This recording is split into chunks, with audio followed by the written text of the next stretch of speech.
Hey everyone, I want to talk to you guys about my second year experience as a apprentice for the local 3 IBEW.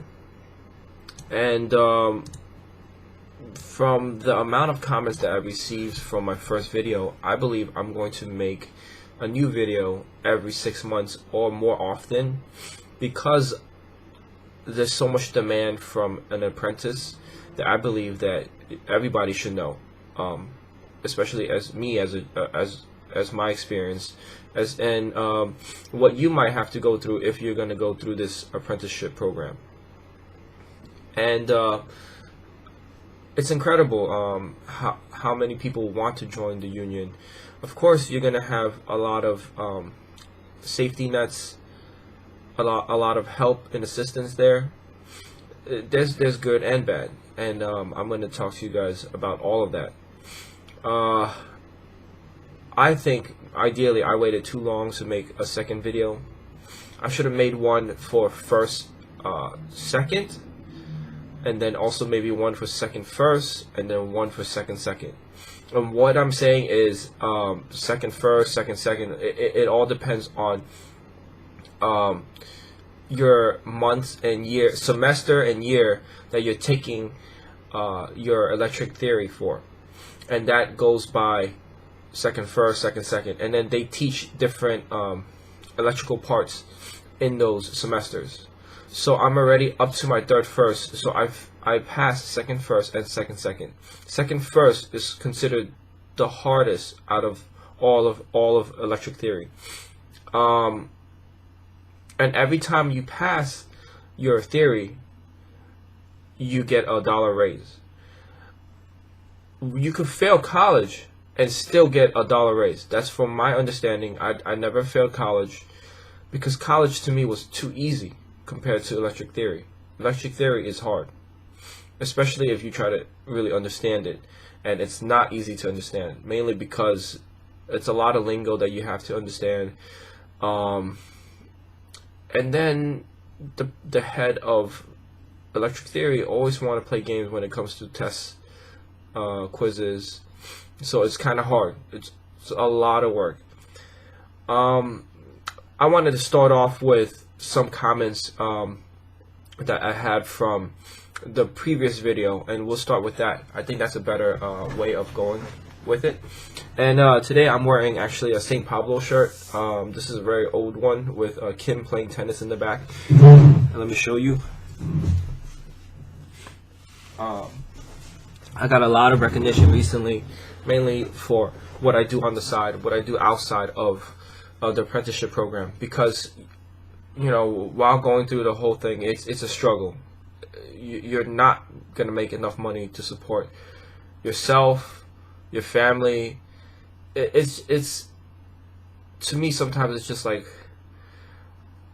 what am I doing, you know? Like, it gets you kind of upset. But we'll go through that in the future, in a few minutes. So let's start off with this. Ariel Torres, he said, I'm interested in joining the electrical apprenticeship with the local. He has 2 years experience in working in the non-union electrical. And do I know if there's any openings? Openings, you definitely have to call local 3 to find out. With your 2-year experience, that's going to definitely help your application, because they try to push you forward with experience. It depends on how you try to get in. They have a M rate and an A rate. The A rate is through the whole apprenticeship program. At the end of my journey, you will get paid more than M journeyman. But the M journeyman will have to work about 8 years before getting paid the same amount as the A journeyman. That's how that usually works out. But the M rate don't have to go through the apprenticeship program, and they start higher. So that's usually by your work experience, how you came into the union. Some shops get bought out, and that's how they enter the union. The shops, the local buys out the shop, and then those people that was employed just get sworn in. and they become M rate. That's like the easiest way. You don't have to go through all this apprenticeship program, or you don't have to go through any of the struggle that I'm going through, which is absurd sometimes, because you're thinking like, okay, you went through this application, you did all this hard work, and you're getting paid this amount of money. Like, you know, when I started my first day, let me Google it right now. How much was minimum wage at that time?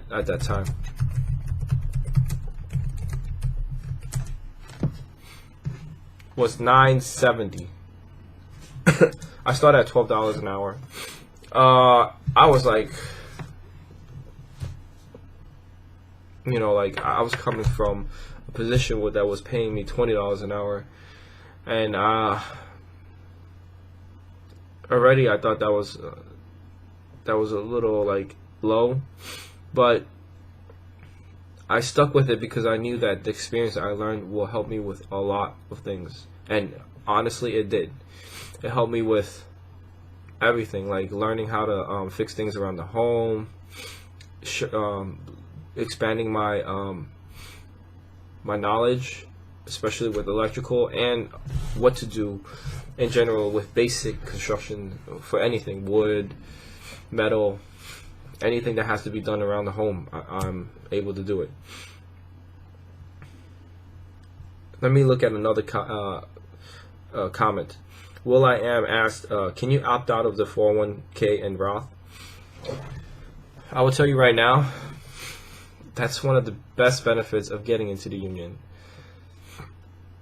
Any other job don't usually provide pension. Your Roth is usually an option that you can do yourself, and it's usually the Roth IRA. I believe that's what it's called. That's the one that is the best Roth that you should use, because it's all taxed now, and then when you take it out, it's all tax free at the age limit of I don't remember the age, 59 plus. And your 401k, it's company match. You put in a percentage, and the company matches that percentage. It's just not. It's not good for you to not put into your 401k, because that to me is like a savings that you can actually just hold on to. If you have an extreme emergency, you could take out some of that. All you have to do is call Prudential. Prudential is who we have as our 401k holder. And I had some issues. Me personally, I had huge struggles, you know, and that's the reason why also maybe I was taking a long time to make this video. I went through a lot, helping my family with their home, finance issues, and this is coming from a guy. I work 2 jobs. This is 3 years now, you know, working 2 jobs, but I have a lot of expenses. Those expenses catch up to me when I have very little profit, or, you know, my first job doesn't pay me enough, you know, and everybody's like, oh, so why are you complaining? You're going through the apprenticeship program. So it's like you're telling me that if we're going through an apprenticeship program, I can't feel that I should be worth more than what you guys are willing to pay me, because now that I'm in 3rd year, I'm finally getting paid $20 an hour. So I had to go through $1 raise every year until minimum wage caught up to $15 an hour for New York. And so now I'm worth the $20 an hour, even though that most union trades start at $20 an hour. For some reason, the electrical industry for New York starts the lowest, which, you know, I don't understand. You know, at times we don't understand. The laborers start at $20. The plumbers start at $20. The steam fitters start at $20 or more. Steam fitter is one of the highest paid. Operating engineers is one of the highest paid. Tin knockers start more than us. You know, so it's like sometimes you get very, very frustrated.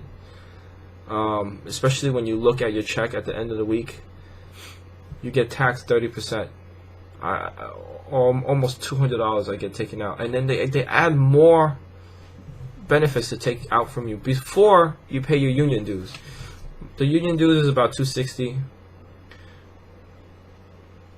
and we pay, the apprentices pay the same amount as a regular journeyman. And the journeyman excuse is, oh, okay, when you become journeyman, you have more expenses. But that's not what we added on. That's just, like as an apprentice, that's not what we added on. That's what, as a journeyman, is what you added on. So I believe that as an apprentice, you shouldn't be paying the same amount as a journeyman, because your wage is different. If I started at $12 an hour, I'm literally giving a whole check for my union dues every 6 months. But if a journeyman works and they top off at $56 an hour, if they work one day, they can afford the union dues. So it's 1 week to 1 day. It's just like wow, So another guy, Stevie Q Baller, you're giving away all our secrets. I don't know what secrets I'm giving away. I mean, like, this stuff is, you can find it online, and most people don't want to talk about it because most people are afraid for the backlash. But these are the best benefits you can get. That's the reason why you join a union, because you want people to have a voice in having a trade agreement and having a wage agreement. Look at all these non-union workers. Like, they kill their back just to make maybe $100 a day with no benefits, no insurance, nothing. So I believe that me telling you what we get is helping everybody else want to get more out of it. There's a lot of people that want to kill us. They want to kill the unions because they think that we are overpriced. Because we all want to have a decent living wage to support a family, to have a home. I'm just giving out the information because I want to help others too. If they want to join the union, if they want to go apply for something else, like, can't always have somebody else below you and just hope they don't climb up because I'm keeping the secrets away.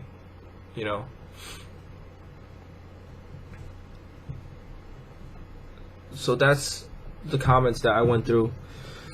That's just some of them. And let's go back to my experience as a second-year apprentice. All right. I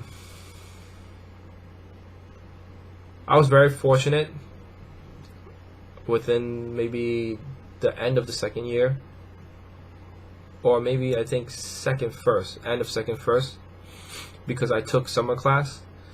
I came in with a bachelor's, or you come in with an associate's. All you have to do is take the 20 credit program, and you can finish up the college realm of the apprenticeship program. On average, they want you to get an associate's. So associate's is 60 credits. You have to get that in the program with your electric theory. So it's so much work. And then you got to go to work too. So I was very lucky. I took summer class. So I took one class a semester. Each class is 4 points. So all I need to do is take 5 classes. So I take one each year, so that's 8, plus another year, that's 16, right? So then one summer. So I finished at the end of second, because I took that summer art class. It was very fun. It was very enjoyable. When nobody else was planning to take take a class because they have off from electric theory and also college, is when you want to gain, so you don't have to go take another class, go through another go through another semester of 3 different things to do. So I finished that. All I have to do now is take 1 class, and that 1 class is electric theory, and then go to work, and then do my other side hustle, because gotta make money to survive. So I have more time to work on that side hustle, to gain more knowledge, to make more money, so that at the end, this electrical apprenticeship will pay off, or something else will pay off, depending on how life is. You never know.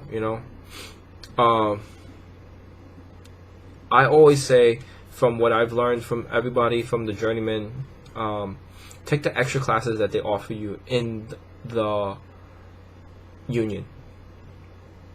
A lot of people will tell you need to be a journeyman to take these classes. From what I heard, from when I called the hall, once you're sworn in, you could take these classes. Of course, you gotta show them show them proof. I told them, I already finished college. I have free time. Let me take these classes. And then also jury duty came up. So I said, okay. I took that class, the citizenship class, where you get about, when you go to jury duty, you get about 80% of your wage for the day, because you're doing jury duty besides going to work. If you didn't take that class, you only get whatever jury duty is paying you, which is like $45.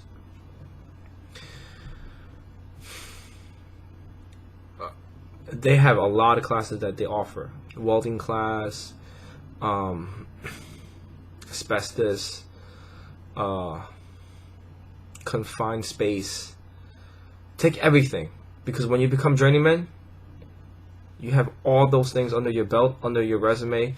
You're gonna always have work, as long as the politics doesn't catch up to you. A lot of shops, they sometimes, people don't like you, they play games. They will fire you for any reason. Once when you become journeyman, you get a high hourly wage, but people play games, and that's the sad truth about this whole thing. Personally, I've never worked this hard before. Physically, I'm tired every day. But sometimes it pays off. It makes you feel like good that you actually did something. This just depends on the person. You have to get used to it. Waking up 5:30 in the morning, getting out of your house, gotta be there before 7, ready to to do work. Most jobs are like that. You gotta be ready at 7 to do work. Doesn't mean that you put on your pants at 7 o'clock. You have to be dressed and ready to work at 7. So anything you want to eat and all that, you gotta eat it before 7.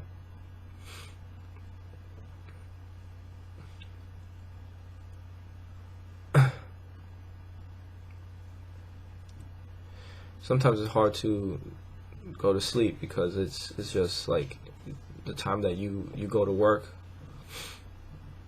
then like you're supposed to be sleeping at 9 o'clock, to have a full rest. For most people, that's not easy to go to sleep at that time. Most everybody's ready to sleep at 10 to 12, and it's just how it is. Like, you have to be more attuned to yourself now.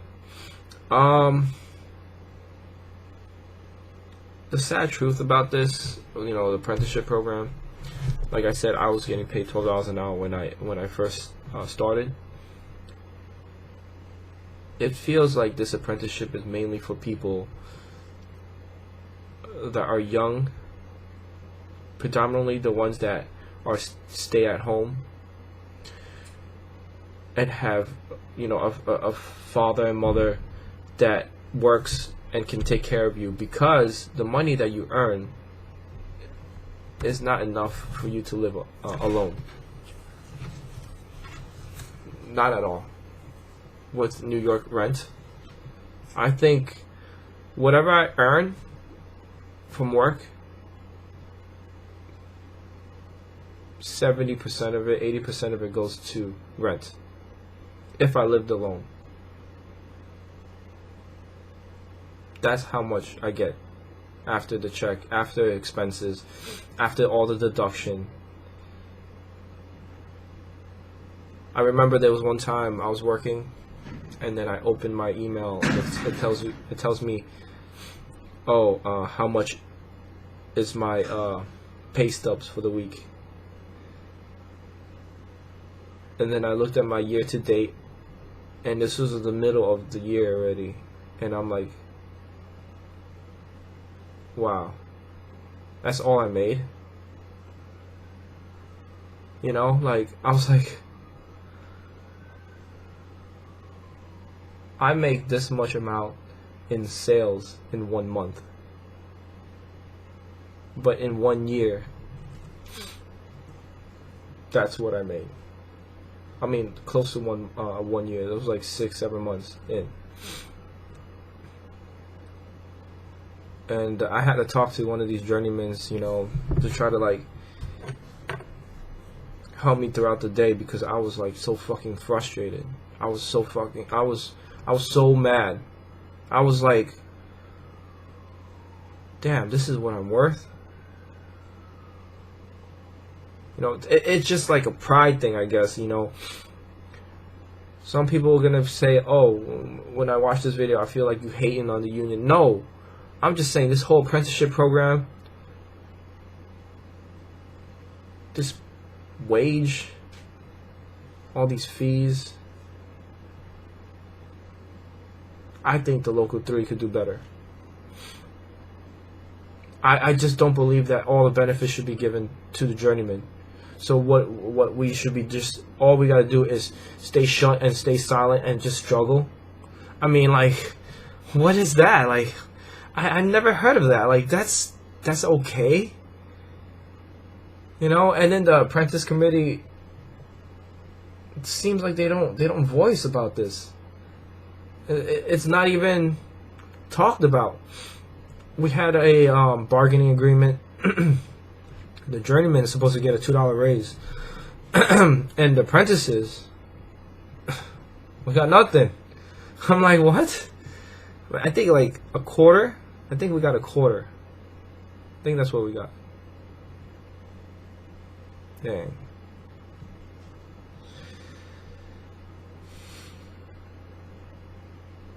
My recommendation to everybody, because I'm older than most people who join the apprenticeship program. I'm middle-aged. Is to actually just take some other tests. You know, just see what options there are out there just for you. You know, then you see, is it worth sticking along?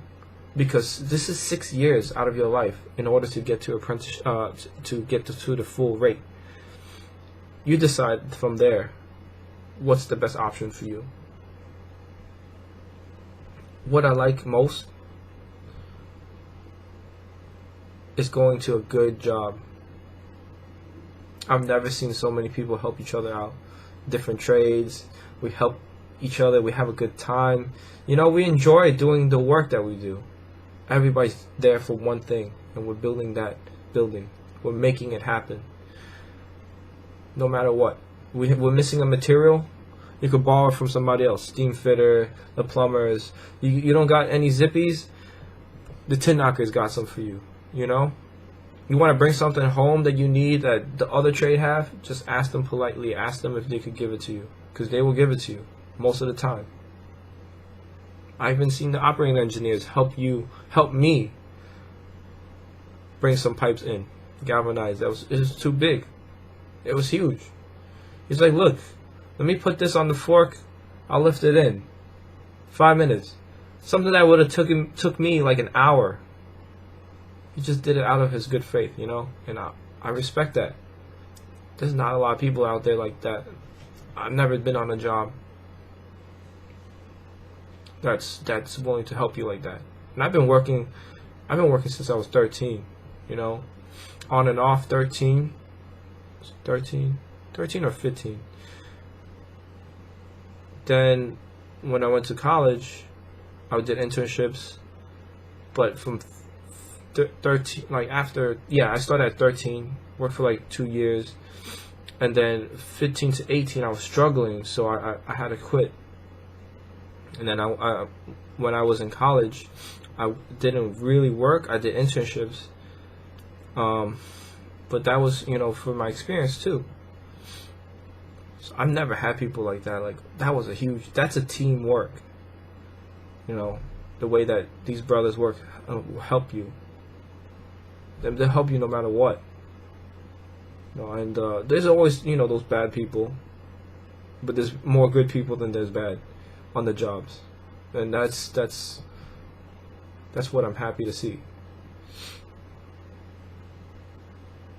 Why do I want to talk about the union? It's because I want to help everybody understand why unions are there. It's to help everybody get a better wage. As you can tell, the unions are the trendsetters for how much wage that we should be getting. Even when I was reading an article, they're saying that they're offering non-union, they're trying to push a non-union to get more prevailing wages for government jobs because of us. Hopefully the union lands the work, but we are the ones that set that prevailing wage, and hopefully the non-unions can join the union at the end of the road. Thank you for watching.